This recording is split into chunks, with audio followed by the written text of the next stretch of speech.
دوسری جانب آپ کو براہ راست لیے چلتے ہیں۔ ویر جماعت اسلامی پاکستان حافظ احمد رحمان میڈیا سے گفتگو کر رہے ہیں۔ اپنے مقاصد پورے کرے تو یہ کسی صورت میں بھی قابل قبول نہیں ہے۔ پہلے دن سے ہمارا موقف یہ ہے کہ اس آئینی ترمیم کو کلیتاً مسترد ہونا چاہیے، اور اس پر یہ جو گفتگو کا سلسلہ شروع ہو گیا ہے مختلف پارٹیوں نے، حکومت اور اپوزیشن نے، یہ بالآخر کسی خرابی پر ہی منتج ہوگا، اور اس کے نتیجے میں حکومت اپنی مرضی کا چیف جسٹس، اپنی مرضی کی عدلیہ اور اپنی مرضی کا جو ہے وہ عدالتی نظام وہ لانے میں جو ہے وہ کامیاب ہو سکتی ہے۔ تو ایسی تمام جماعتیں جن کا تعلق اپوزیشن سے ہے، میری ان سے یہی اپیل ہوگی کہ وہ اس گورکھ دھندے میں نہ پڑیں، اور یہ جو شقوار مطالعہ ہے اس کا کام فی الحال ختم کر دیا جائے، کلیتاً آئینی ترمیم کو مسترد کیا جائے۔ جب چیف جسٹس صاحب کا ٹائم پورا ہو جائے گا اور منصور علی شاہ صاحب حلف اٹھا لیں گے، اس کے بعد پھر حکومت آئے اور کچھ آئینی عدالت کی بات اس کو کرنی ہے یا مزید کچھ ترمیم کی بات کرنی ہے تو اس وقت ٹیبل کیا جائے۔ اور افسوسناک بات یہ ہے کہ جو حکومتی جماعتیں ہیں وہ بھی ساری کی ساری تیار تھیں اس بات کے لیے، اور اگر یہ راستے میں رکاوٹ نہ بنتی تو یہ تو تقریباً 20-25 دن پہلے کام ہو چکا تھا اور سب نے مہر لگا دی تھی۔ اور اب یہ ایم کیو ایم ٹائپ کی جو فارم 47 والی پارٹیاں ہیں، بی مینڈکی کو بھی زکام ہونا شروع ہو گیا ہے کہ ہمارے مطالبات بھی مانے جائیں۔ بھائی آپ مطالبات کیا منوا سکتے ہیں؟ آپ کا مینڈیٹ جعلی، آپ کو 2-3 ہزار ووٹ ملے ایک پی ایس کے اوپر اور 4 ہزار ووٹ ملے ایک این اے پر، اور آپ کو جا کر مسلط کر دیا گیا جعلی طریقے سے آپ کو، تو آپ کی کیا حیثیت ہے؟ آپ نے تو کراچی کی حیثیت کو تباہ و برباد کر دیا، سندھ کی حیثیت کو برباد کر دیا۔ کوئی وزن نہیں ہے ہمارا۔ وہ آئینی ترمیم کا وہ پیکج کہاں ہے جو بلدیاتی اختیارات سے متعلق تھا، جس پر اتنی بڑی بڑی باتیں کی گئی تھیں؟ وہی کم از کم اس کے ساتھ ملا دیتے تو اختیارات نچلی سطح پر منتقل ہو جاتے۔ لیکن یہ ہے کہ کوئی کام کرنے کی صلاحیت پہلے بھی نہیں رکھتے تھے، اور اب تو خیر ظاہر بات کرنے کے قابل بھی نہیں ہے، اور خود ہی کہہ چکے ہیں کہ ہماری کوئی ویلیو نہیں ہوتی، ہم ملنے جاتے ہیں تو ہمیں سائٹ پہ بٹھا دیتے ہیں اور یہ کر دیتے ہیں وہ کر دیتے ہیں۔ تو یہ بے توقیری عوام کی ہے۔ 5,500 پولنگ اسٹیشنوں اور تقریباً 21-22 ہزار پولنگ بوتھ میں سے ایم کیو ایم ایک بھی نہیں جیتی، ایک بھی نہیں جیتی، اور اس کو کراچی سے کتنی ڈائریکٹ 15 اور پھر 2 حیدرآباد سے، اور پھر اس کے بعد مزید 4-5-6 ملا کے 22-23 قومی اسمبلی کی سیٹوں پہ بیٹھے ہوئے۔ ان 22 سیٹوں کا کراچی والوں کو کیا فائدہ ہے؟ اسی طرح سے بقیہ جو سیٹیں بچی تھیں وہ پیپلز پارٹی کو دے دی گئی تھیں۔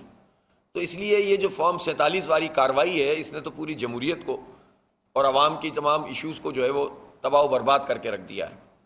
ہم یہ سمجھتے ہیں کہ اس وقت یہ سارے کام جس پہ ایک ایک ادارے پر اپنا قبضہ جمانے والا سسٹم چل رہا ہے، یہ ختم ہونا چاہیے، اور تمام اداروں کو آئین کی پابندی کرنی چاہیے، چاہے وہ فوج ہو، چاہے فوج کے حساس ادارے ہوں، چاہے وہ بیوروکریسی ہو، چاہے وہ پارلیمنٹ ہو، چاہے وہ عدلیہ ہو۔ سب کا اپنا اپنا ایک کام ہے، آئین نے متعین کیا ہوا ہے، ہم کوئی اور بات تو کر نہیں رہے۔ آئینی حدود کا خیال رکھیں۔ اسی آئین پر حلف اٹھایا ہوتا ہے، آرمی کے جنرل بھی اسی پہ حلف اٹھاتا ہے، چیف اور جو ہے عدلیہ کا چیف وہ بھی اسی پہ حلف اٹھاتا ہے، اور وزیر اعظم بھی اور صدر بھی۔ تو سب کا یہ کام ہے کہ وہ آئین کی پابندی کرے۔ جو اپنے اختیارات سے تجاوز کرتا ہے تو ملک میں یہی فساد پیدا ہوتا ہے۔ تمام پولیٹیکل ورکرز کو جنہوں نے جدوجہد کی، جنہوں نے دھرنے دیے، جنہوں نے احتجاج کیا، پنڈی میں 14 دن دھرنا کیا، حکومت کو معاہدے پر مجبور کیا، پرامن ہڑتال کی، سارے تاجروں نے مل کر اس میں تعاون کیا، اور ابھی بھی ہمارا یہ پورا سلسلہ جاری ہے۔ لیکن 5 آئی پی پی سے اگر 411 ارب روپے حکومت کے مطابق قومی خزانے کو فائدہ ہوا ہے تو دیکھیں سیدھا سیدھا حساب ہے کہ پنجاب تقریباً پاکستان کی آبادی کا آدھا اور اس سے زیادہ ہے۔ 2 مہینے کے لیے پیک کے جو مہینے تھے اس میں پنجاب حکومت نے اگر 14 روپے فی یونٹ کم کیے تو اس کا کل امپیکٹ 50 ارب روپے بھی نہیں آیا۔ تو اس کا مطلب یہ ہے کہ اگر پورے پاکستان میں بجلی کی قیمتوں کو کم کر دیا جائے، فوری طور پر یہ قیمتیں کم از کم 15 روپے کم ہو سکتی ہیں، جتنا امپیکٹ قومی خزانے میں ان آئی پی پیز کے بند کرنے کا اگر آ رہا ہے، جو حکومت نے کہا ہے، ہم نے تو نہیں کہا۔ تو یہ جب تک بجلی کے بلوں میں منتقل نہیں کیا جائے گا یہ فائدہ، تو پھر ظاہر ہے کہ اس کا پورا نتیجہ سامنے نہیں آئے گا۔ جیسے ہی آپ بجلی کے بل کم کریں گے، آپ انڈسٹری کو سستی بجلی دیں گے، آپ ریزیڈینشل ایریا کو سستی بجلی دیں گے, لوگوں کی زندگی آسان ہوگی, تجارت چلنا شروع ہو جائے گی, صنعتیں کام کرنے لگیں گی. اس وقت اچھی صنعتیں 30%, 20%, 40% پہ چل رہی ہیں. گیس کے بل بڑھا دیے ہیں. یہ فکس چارجز کیا ہوتے ہیں دنیا میں؟ یہ کیا چیز ہے فکس چارجز جو گیس کے بل میں لگ کر آ رہا ہے 1000 روپیہ, اور بجلی کے بل میں لگ کے آ رہے ہیں؟ طرح طرح کے ناموں کے ساتھ جو ہے وہ آپ ٹیکس لگا دیتے ہیں اور لوگوں سے پیسے وصول کر رہے ہیں. اور حال کیا ہے, جب ہم نے یہ مطالبہ کیا کہ جاگیرداروں پہ, بڑے جاگیرداروں پہ ٹیکس لگاؤ, بڑے وڈیروں پہ ٹیکس لگاؤ, جن کی سینکڑوں ایکڑ زمینیں ہیں, 50-50 ایکڑ, 1000 ایکڑ, اور ایسے لوگ پورے پاکستان میں صرف 4% ہیں, زمینداروں میں ایسے صرف 4% ہیں. اگر ان کے اوپر ٹیکس لگ جائے تو سینکڑوں ارب روپے ہمارے پاس آ جائیں گے. لیکن حکومت نے کہا کہ ہم 2 مہینے میں یہ ٹیکس کا اطلاق کرنے والے ہیں, اور آج خبر یہ ہے کہ وہ یہ کہتے ہیں کہ اب یہ 1 جولائی 2025 سے اطلاق ہوگا. گویا جاگیرداروں کو پروٹیکشن فراہم کی جا رہی ہے اور تنخواہ داروں کا ٹیکس کم نہیں کیا جا رہا, مسلسل یہ ان کو تحفظ فراہم کیا جا رہا ہے. اور کیا کہتے ہیں, چونکہ یہ صوبائی معاملہ ہے تو ہم کنسنسس ڈیولپ کر رہے ہیں. یہ کون سا یہ ان کا کنسنسس ہے, جاگیرداروں کا کنسنسس ہے, یہ شوگر مافیا کا کنسنسس ہے.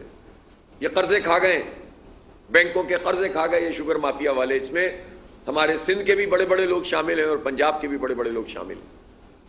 ان شوگر ملوں سے میں جو یہ کسان کو جو ہے وہ چھوٹے کاشتکار کے پیسے دبا کے بیٹھ جاتے ہیں, سال پیسے ادا نہیں کرتے ہیں, گنے کی قیمت نہیں دیتے, ایک انتہائی کم قیمت گنے کی طے کرتے ہیں اور اس کی بھی ادائیگی نہیں کرتے, اور خود ان کا کاروبار چل رہا ہوتا ہے.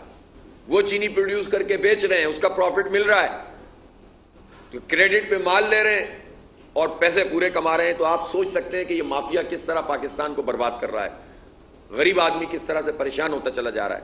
اس لیے صرف ہاری کارڈ, کسان کارڈ, یہ سامنے کے ظاہری اقدامات سے مسئلہ حل نہیں ہوگا. آپ وڈیروں, جاگیرداروں پر, بڑے بڑے جاگیرداروں پہ ٹیکس لگائیے. کسان کی تو میں پوچھنا چاہتا ہوں, یہ سندھ حکومت اگر یہ کہہ رہی ہے کہ کارڈ, تو مجھے یہ بتائیے کہ پاکستان میں ایک منیمم ویج کا نظام موجود ہے نا, تو اس منیمم ویج کا اطلاق کھیت میں کام کرنے والے مزدور پہ کیوں نہیں ہوتا؟ خواتین کام کرتی ہیں, ان پہ کوئی اطلاق ہوتا ہے؟ کوئی منیمم ویج کا تصور ہے وہاں پہ؟ یہ جو 6 مہینے 4 مہینے فصلوں کے اوپر لگتے ہیں, کام کرتے ہیں, اور آخر میں بیچارہ مقروض ہی نکلتا ہے کسان, اور بڑے بڑے وڈیرے ان کے اوپر اپنا قبضہ قائم کر لیتے ہیں. تو ان ہاریوں کا کون پوچھنے والا ہے؟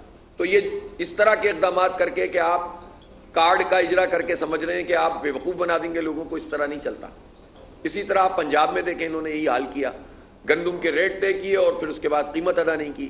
کپاس کی 50% کراپ جو ہے وہ کم ہو گئی ہے, اور گندم اگانے کے لیے آئندہ کسان اور کاشتکار تیار نہیں ہے. حکومت کی اس نااہلی کی وجہ سے کرائسس پیدا ہوگا. اس کرائسس میں بھی یہی مافیا فائدہ اٹھائے گا, یہ گندم امپورٹ کریں گے.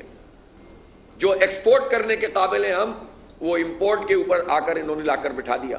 تو آپ اندازہ لگائیے کہ یہ کس طرح سے ایک مافیا ایک دوسرے کو پروٹیکشن فراہم کر رہا ہے. لہٰذا یہ جو آئی پی پیز کے حوالے سے 17 مزید آئی پی پیز ایسی ہیں جن سے نیگوشیشن کو اب مکمل ہو جانا چاہیے.